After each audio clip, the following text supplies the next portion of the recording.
भाइयों, कोई ऐसे आशिक का नाम बताओ जो हर बार प्यार में डूब के टूट जाता है। अरे यार क्या सवाल पूछा है, सिंपल सी बात है, पार्ले जी। ये देख, जब जब इसको चाय में डुबाओ टूट जाता है। अरे यार तुम लोग भी ना उसे प्यार में डूबना नहीं बेड़ा गर्क करना कहते हैं।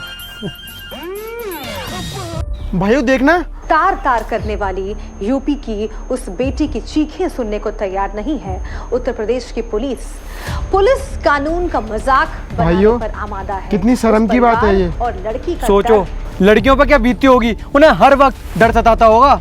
यही वजह है यार, इन जैसे दरिंदों की वजह से हम जैसे लड़कों को उसी नजर से देखा जाता है। बदलाव कैसे होगा? आखिरकार कब तक चलेगा ये? यार हमारी भी तो माँ बहन है। हाँ भाई, इसलिए शुरुआत तो हमको ही करनी होगी बदलाव लाने के लिए।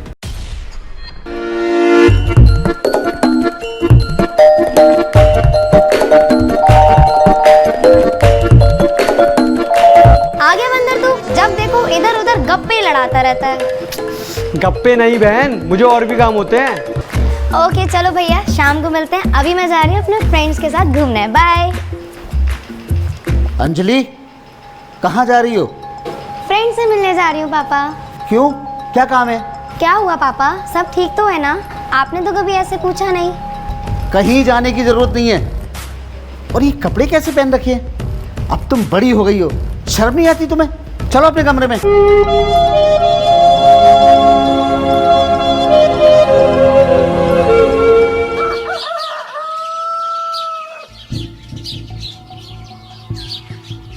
क्या करें वर्मा जी, जमाना बहुत खराब आ गया है। सही कह रहे हो आप, जमाना वाकई बहुत खराब है। लेकिन क्या करें भाई साहब, ताली एक हाथ से थोड़ी बचती है। अब तो हमें भी फिक्र होने लगी है। आखिर हमारे घर में भी तो बहन बेटियां हैं। ये मामला दिन प्रतिदिन बढ़ता ही जा रहा है। आखिर हमें भी तो अपनी बहन बेटियों की सुरक्षा के लिए कोई ना कुछ सोचना पड़ेगा। अरे क्या सोचना पड़ेगा वर्मा जी? क्या जरूरत है लड़कियों को छोटे छोटे कपड़े पहनने की, लड़कों से बातें करने की, रात रात भर घूमने की? अरे लड़कियों को भी तो कुछ सोचना चाहिए। आखिर हम लड़कियों को दोष क्यों देते हैं? ओहो मैडम, किधर जा रही हो? हैं? कहाँ जा रही हो?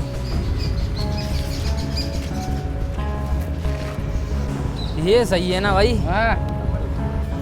दूर हट, हाथ लगाने की जरूरत नहीं है। ये आवाज कैसी है? भाभी जी की सी आवाज लग रही है। चले देखे आओ।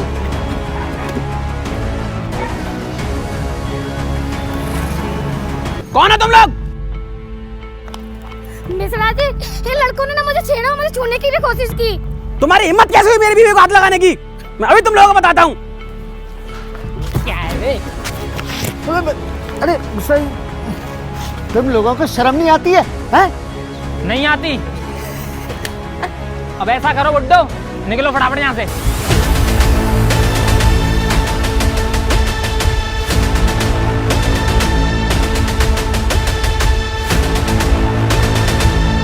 तुम दोनों को तो हवालात में देखता हूँ, चलो यहाँ से। क्यों मिस्टर अंकल, आपने आंटी को नहीं सिखाया कि ऐसे बाहर नहीं घूमते? और आंटी ने तो आपके हिसाब से कपड़े पहन रखे थे ना, तो फिर इनके साथ क्यों बदतमीजी हुई? नहीं, इसमें भी आंटी की गलती होगी।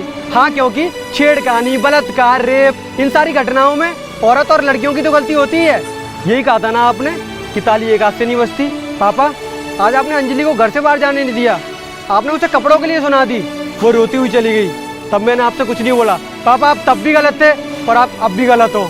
ये कहना गलत है कि हमको कुछ सोचना होगा, बल्कि अब हम सबको मिलकर कोई ठोस कदम उठाने की जरूरत है। अगर एक घर में आग जली छूट जाए तो पूरे शहर को जला सकती है।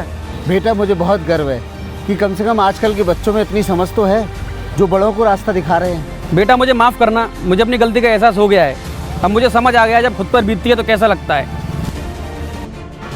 अब ये चुप रहने का वक्त नहीं, ना ही कैंडल मार्च का।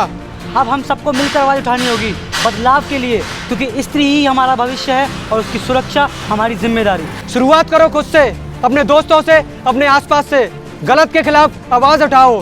कहीं भी गलत होते हुए देखो, उसके खिलाफ आवाज उठाओ। याद रखो, तुम्हारी भी माँ है, तुम भी किसी बहन के भाई हो, तुम्हारी भी कल वाइफ हो सकती है और एक दिन बेटी भी। तो हम सब मिलके कहेंगे, रेस्पेक्ट गर्ल्स।